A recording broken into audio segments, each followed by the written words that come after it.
بسم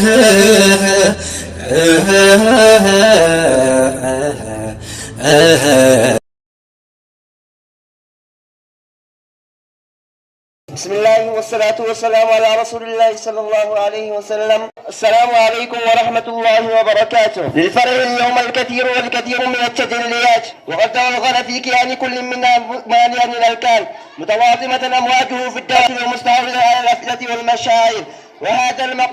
وهذا المقام لبثه إليكم وأنتم تحتفون بنا بكل صورة يمليها علينا، كلمة، شعرا، تمثيلا أو نشيدا، ولكل صورة أصحابها. فدعونا نغلق الآن حناجرنا بالنشيد بوها ببعض الحبوب. تخرجنا بحمد الله أتممنا، نهلنا من علوم الدين والدنيا كعطشتنا، على يد كل ذي علم بإخلاص يعلمنا، يذكينا ويلهمنا ويفتح فهم طالبنا. فإنسانه كمدرستي فحلقة دار القرآن الكريم، تسابى قدرها الأمم ويمن شطرها النهم.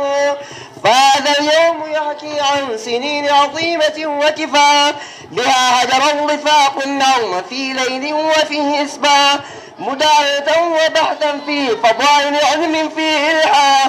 تخرجنا لنحصل ما ذرعناه بكل نجاح، فإنسانه كمدرستي فحلقة دار القرآن الكريم، تسامى قدرها الأمم ويمم شطرها النهم.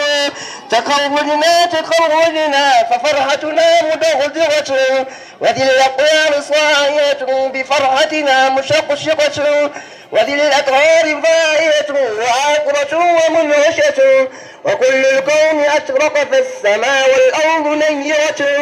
فلله الموفق من خيار حمد ذي شكر، ونشكر جمعة شاركتمونا فرحة العمر.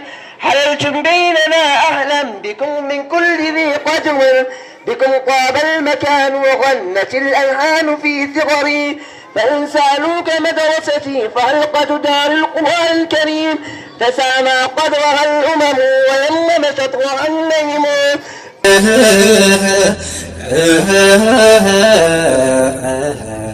آه